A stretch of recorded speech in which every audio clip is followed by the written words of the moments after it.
السلام علیکم تو فیال اسلام مدد مومنو، آج کی ہماری مجلس کا ٹاپک ہے صلح امام حسن علیہ السلام۔ اکثر اعتراض کیا جاتا ہے کہ شیعہ حضرات اپنی مجالس میں مولا حسن کا تذکرہ بہت کم ہی کرتے ہیں۔ اسی اعتراض کا جواب ہوگا آج کی مجلس میں، اور آج کے مجلس کے خطیب علامہ آصف رضا علوی صاحب۔ مخصوص و منصوب ہے اس پاک شہنشاہ، اس پاک بادشاہ کے ساتھ۔ اس شہنشاہ کے بارے میں یہی فضائل کا جملہ کافی ہے کہ یہ وہ شہنشاہ ہے جو حسین کا بھی امام ہے۔ ماشاءاللہ۔ یہ وہ شہنشاہ ہے جس نے رسول کو ابو جہل کے تانے سے بچایا۔ عرب کے جاہلوں نے، کفار مکہ نے یہ تانا دیا تھا کہ تیری اولاد نہیں ہے، تیری نسل کیسے چلے گی، تیرا پیغام کیسے چلے گا۔ یہ مکے کے کفار نے نبی کو تانا دیا تھا کہ اے مسلمانوں کا رسول، تیری نسل ہی نہیں، تیرا وارث کون ہوگا۔ کافر تھے، کلمہ نہیں پڑھتے، لیکن جانتے تھے کہ وارث ہمیشہ نسل۔ انہیں خبر تھی کہ یہ سلسلہ اگر وارث اس کی نسل میں کوئی ہوگا تو موجود رہے گا۔ اِنَّا أَعْطَيْنَاكَ الْكَوْثَرَ، خدا نے کہا کہ میں تجھے کوثر عطا کروں گا۔ کوثر سے مراد میری شہزادی، اور جہاں سے نسل امامت کا باقاعدہ آغاز ہوا وہ میرا پاک باعزت شہنشاہ، جن کے ذکر کے لیے ہم آج سارے اکٹھے ہوئے۔ جوید بھائی، آپ کی نظر کرنے لگا ہوں کہ اتنا باکمال اس کمالی ہے میرا بادشاہ کہ حسن لکھا ہو تو حسن پڑھا جا سکتا ہے۔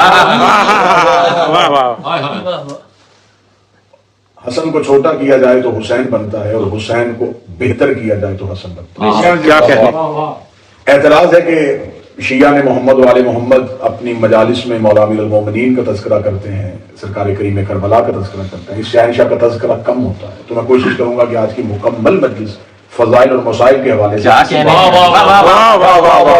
اور وہ تاریخی حقائق آپ کی سماعتوں کو ہدیہ کیے جائیں جو الزام بن کے آج بھی مورخ اس شہنشاہ پہ لگا رہا ہے۔ یہ میرا وہ امام ہے جس نے علم علی جیسا، اخلاق نبی جیسا، سیرت مصطفیٰ جیسی، صورت مرتضیٰ جیسی، نبوت اور امامت کے بہترین امتزاج کو حسن ہے۔ انبیاء کے فضائل کا منبع اور امیر المومنین کے علم کی عملی تصویر کا نام حسن مصطفیٰ۔ کچھ بدبخت کہتے ہیں کہ شاید لڑنا نہیں چاہتے تھے، لڑائی کو پسند نہیں کرتے تھے۔ میرے مولا امام حسن علیہ السلام نے اتنی بڑی جنگ قلم کے ذریعے سے کی ہے کہ میرا خیال ہے کہ تلوار کے زخم اس دور کے لوگوں کو لگنے تھے، جو زخم میرے مولا حسن نے لگائے وہ ابھی تک دشمنوں کے بھر نہیں رہے۔ میرے مولا امام حسن علیہ السلام نے یہاں پہ ایک لفظ کہا ہے صلح حسن۔ صلح سے مراد یہیں پہ پہلی چیز مورخ تسلیم کر گئے۔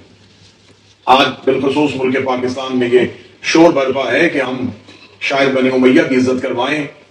لفظ صلح اس بات پہ آج بھی لوگوں کو متوجہ کرا ہے کہ صلح دشمن کے ساتھ ہوتی ہے، دوست کے ساتھ نہیں۔ کو دشمنی تھی تو امام حسن علیہ السلام کے پاس آئے کہ ہمیں تخت اور تاج اور حکمرانی دی جائے۔ میرے مولا امام حسن علیہ السلام نے جو شرائط لکھی، اگر وہ شرطیں ہی پڑھ دی جائیں تو میرا خیال ہے کہ اس سے بہتر جناب حسن کی جنگ نہیں پڑی جا سکتی۔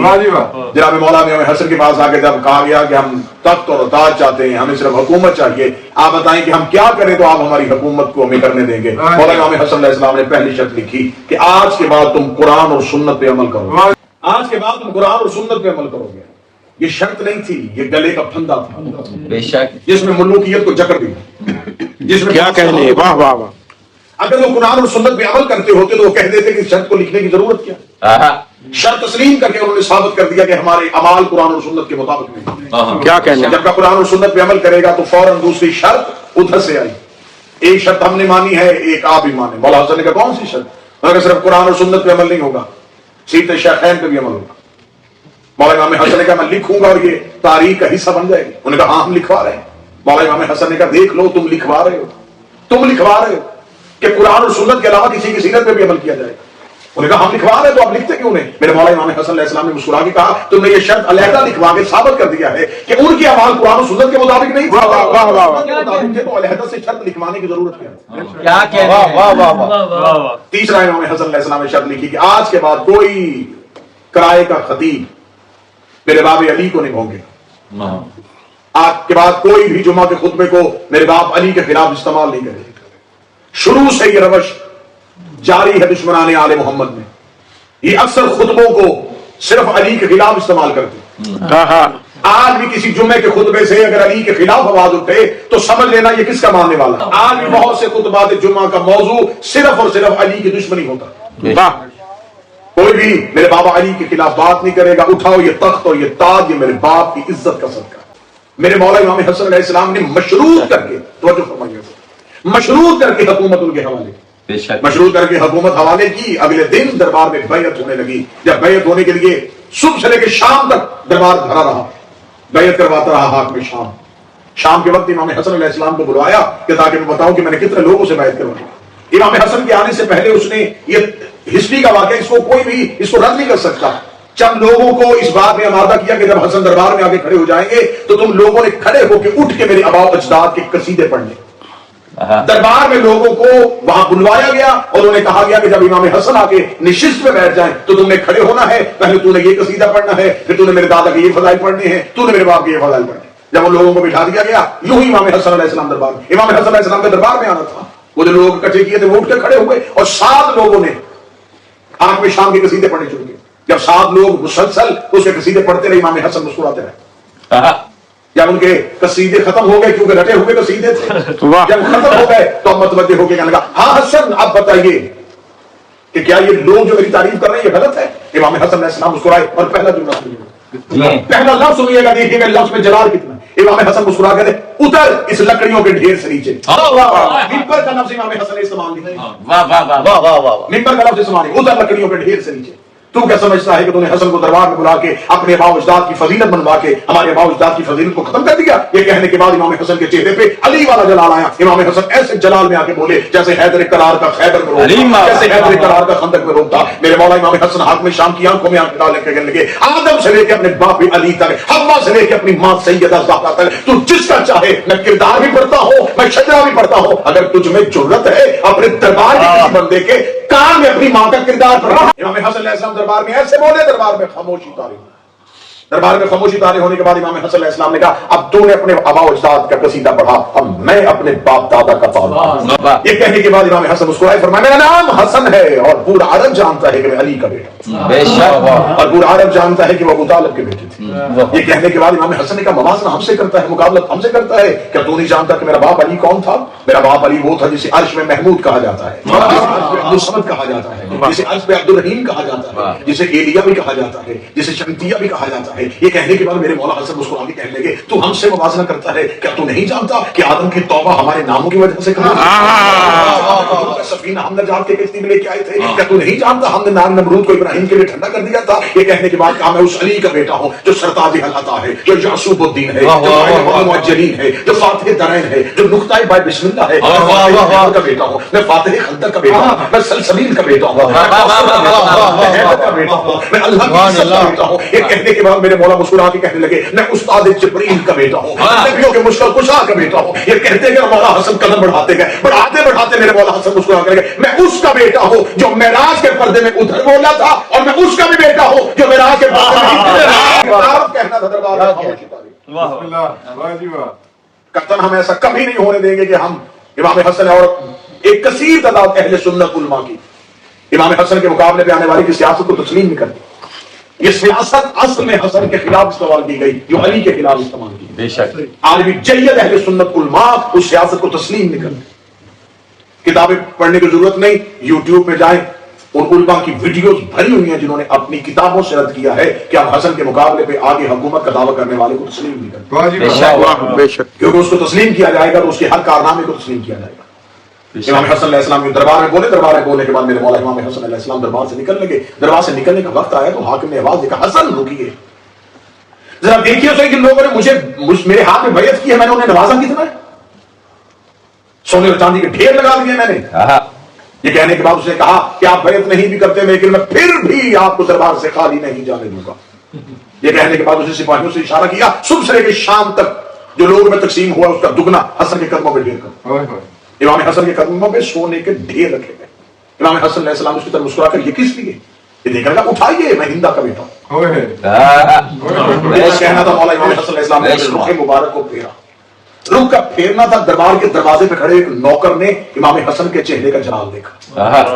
یہ جلدی سے گیا اور اس نے امام حسن کی نالین اٹھا کے امام کے قدم کے قریب رکھا. امام حسن علیہ السلام نے اپنا ہاتھ اس کے سر پہ رکھے کہا اٹھا. تجھے دیتا ہوں اتنا کہنا تھا. ہاتھ میں شام کے چہرے پہ پسینہ آیا. دیکھا کہ حسن سخاوت کرنے سے پہلے دیکھ تو لے مال کتنا ہے. خاموش, میں فاطمہ کا بیٹا ہوں. حسن علیہ السلام نے قلم سے لڑنا ہے, تلوار سے لڑنا بھی. سبحان اللہ. اب میں اگر کہوں کہ میں امام حسن علیہ السلام کی شجاعت میں مولا حسن کا سفین کا حملہ پڑھوں یا امام حسن علیہ السلام کی جمل کی حکمت پڑھوں تو اس میں میرا خیال وقت زیادہ لگے گا. اگر ایک جملے میں امام حسن علیہ السلام کی شجاعت کو بند کروں تو اس سے بہتر جملہ کوئی ہے کہ عباس حسن کے شاگرد تھے. عباس حسن مولا کے شاگرد تھے. اور اس کے لیے کتابوں میں ایک واقعہ لکھا ہے کہ جنگ صفین میں مولا امیر المومنین نے اپنے بیٹے محمد سے کہا, محمد بن حنفیہ سے, جاؤ دشمن پہ حملہ کرو. محمد دوڑے. جب گئے تو سامنے سے یکدم 80 تیر اندازوں نے تیر چھوڑ دیے. سامنے سے یوں تیروں کی بارش آئی. محمد بن حنفیہ نے یوں تیر آتے ہوئے دیکھے تو ایک لمحے کے لیے اپنے آپ کو روکا. ابھی رکے ہی تھے یا قریب سے بجلی کسی تیزی سے ایک گھوڑے سوار گزر گیا. اس نے تیروں کو چیرا اور جا کے دشمن پہ حملہ کر دیا. محمد ایک لمحے کے لیے سوچ رہے تھے یہ کون ہے کہ مجھ سے تیزی کے ساتھ ایسے گزرا ہے. پتا چلا حسن گئے. امام حسن نے حملہ کر دیا ہے. امام حسن کا حملہ دیکھنا تھا. محمد سر جھکا کے علی کے قریب آئے. علی کے قریب آنا تھا. امیر المومنین اپنے خیمے سے نکلے اور محمد کا ماتھا چوم کے کہتے شرمندہ کس بات پہ ہو رہا ہے, تو علی کا بیٹا ہے, وہ محمد کا بیٹا ہے. دریائے فرات کا کنارہ اکیلے امام حسن نے جنگ صفین میں خالی کروایا. اکیلے مولا امام حسن علیہ السلام نے دریا کا کنارہ خالی کروایا. علم مولا امام حسن کا اگر پڑھا جائے کہ کیسا تھا جو ماں کی گود میں لوہ پڑتا تھا تو کتابوں میں لکھا ہے کہ لوہ پڑتا تھا. میں تھوڑا سا عقیدے میں ایک جملے کا اضافہ کروں گا. ماں کی گود میں بیٹھ کے لوہ لکھتا. جوید مرزا صاحب بیان فرما رہے تھے کہ راہب کا واقعہ, راہب کے بیٹے لکھے حسن نے تھے, دیے حسین. ایک دفعہ حاکم شاہ اپنے سپاہیوں کے ساتھ یوں داخل ہوا تو امام حسن علیہ السلام کھجوروں کے باغ میں کھڑے ہوئے دیکھا تو دیکھا کہ امام تنہا کھڑے. یہ اپنے لشکر کے ساتھ اپنے سپاہیوں کے ساتھ یہ واپس آیا. شام سیاستوں کا مرکز تھا. شریر لوگوں کا اجتماع شام میں ہوتا. یہ اتنے ہوشیار لوگ تھے, یہ ایک دوسرے کے ساتھ شرطیں لگواتے تھے کہ تم ہم میں سے تیز ذہن کون ہے.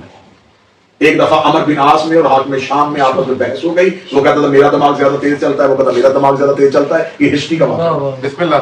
تو اس نے خیمے میں بیٹھے ہوئے عمر بن عاص نے کہا اچھا, دونوں اکیلے بیٹھے ہوئے تھے تو اس نے کہا اچھا میں پھر ایک بات کرتا ہوں بھی پتہ چل جائے گا, کان میرے قریب کر. اس نے کان قریب کیا. اس نے کہا تجھ جیسا بادل کون ہوگا کہ خیمے میں دوسرا بندہ کوئی نہیں اور تو کان میرے قریب کرنا. اس طرح کی شرطیں لگتی تھی.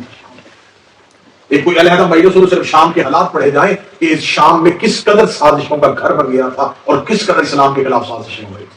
مولا امام حسن علیہ السلام کھجوروں کے باغ میں, حاکم شام نے امام کو کھڑے دیکھا تو اس نے اپنے لشکر کے ساتھ واپس پلٹا اور واپس پلٹ کے کہنے لگا حسن. پتہ چلا امام حسن کھڑے.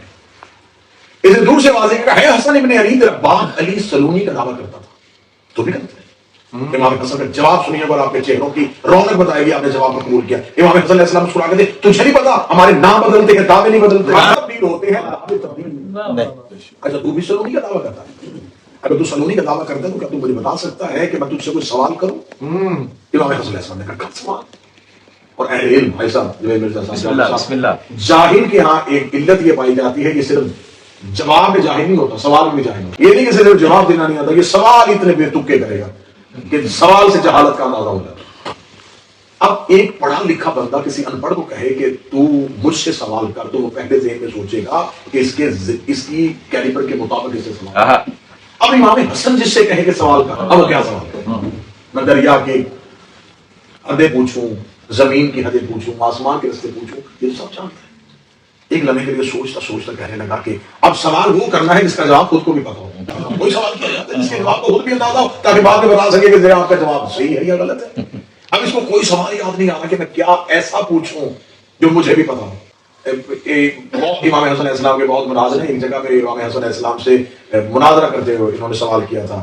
اس نے کہا جی کہ ہم آپ سے ایک سوال کرنا چاہتے ہیں کہ آپ کہتے ہیں کہ قرآن کے اندر ہر چیز کا ذکر موجود ہے, تو آپ مجھے بتائیں کہ یہ جو ہم اموی ہیں ہماری داڑیاں گھنی نہیں ہوتی. یہ باقاعدہ تاریخ میں سوال ہے. ہاشمیوں کی داڑیاں گھنی ہوتی ہیں, جو اموی ہیں ہماری داڑیاں گھنی نہیں ہوتی. یہ قرآن سے ثابت کر سکتے ہیں. تفر جملہ سنیے, امام حسن ایک لمحہ دیر کیے بغیر قرآن کی آیت پڑھی. خدا قرآن میں کہتا ہے کہ خبیث زمینوں میں قلت ہوتی ہے. حسن علیہ السلام سے اس نے کہا کہ میں سوال کرنا چاہتا ہوں. سوال کرو. میرا سوال یہ ہے کہ جس کھجور کے سائے میں آپ کھڑے ہیں اس پہ کتنی کھجور ہے؟ اب جیسا سوال ہوتا ہے تو ویسا ہی جواب ہوتا ہے. امام حسن علیہ السلام نے سر اٹھایا, نے کھجور کا قد دیکھا, امام نے سر نیچے کیا اور امام نے فرمایا 3313. اسے فوراً حسن کتنی؟ 3313. اب کھجور ایک واحد درخت ہے کہ جس کا پھل گننا بڑا مشکل ہے, کیونکہ کھجور کا پھل گچھوں کی صورت میں. اب اس نے کہا یہاں سے تو گنی نہیں جا سکتی, اور حسن نے کہا 3313. تو کہنے لگا آپ کیا سمجھتے ہیں کہ میں اسے گنواؤں گا؟ نہیں, میں گنواؤں گا. اب یہ فیصلہ کروں گا کہ علم امامت کتنا. فوراً سپاہی نے کہا کھجور پہ چڑھ جاؤ, سارے کھجور کا پھل اتارو, ایک پھل بھی نہ رہے. ابھی دیکھتے ہیں علم امامت کا. اب گنا دیا گیا, نوکروں نے بیٹھ کے گننا شروع کر دیا. یہ قریب ٹہل رہا, امام حسن کھڑے. جملہ تبدیل کروں گا تو شاید آپ کی خاموشی کا بند ٹوٹ جائے. خلافت اور حکومت پریشان تھی اور امامت مطمئن تھی. سپاہی گنتے گنتے گنتے جب یہ قریب گیا سپاہیوں کے, اب بالکل تعداد کم ہو رہی ہے, تو اس نے قریب جا کے پوچھا کتنے؟ 3313. یہ آہستہ سے, امام تھوڑے فاصلے پہ کھڑے, آہستگی سے کہنے لگا ایک گھٹاؤ یا ایک بڑھاؤ. وہ مسکرا کے کہنے لگے ہم گھٹا رہے ہیں, یہ گھٹ نہیں رہے, بڑھا رہے ہیں, یہ بڑھ نہیں رہے. ہم جتنا گھٹانا چاہتے ہیں یہ 3313 ہی ہے. اتنا کہنا تھا, اس نے فوراً کہا کہ گھوڑوں پہ بیٹھو. یہ اپنی سواری میں بیٹھا چلنے لگا. امام حسن پیچھے آئے. امام حسن کہا رک, تو نے سوال کیا, میں نے جواب دیا, اب بتا کے تو جا کے تم جیتا ہے یا ہارا ہے. اب اس نے اپنی شرمندگی کو چھپانے کے لیے جو جملہ کہا, جو جملہ ہسٹری میں اس نے کہا حسن نہ جانتا ہو تم ہاشمی غیب کا علم جانتے ہو, تیرا نانا بھی غیب جانتا تھا, تیرا بابا بھی غیب جانتا تھا, تم غیب سے بتا دیتے ہو. امام حسن نے کہا ہم غیب سے نہیں بتاتے, میں نے کہا یہ ہو گئی.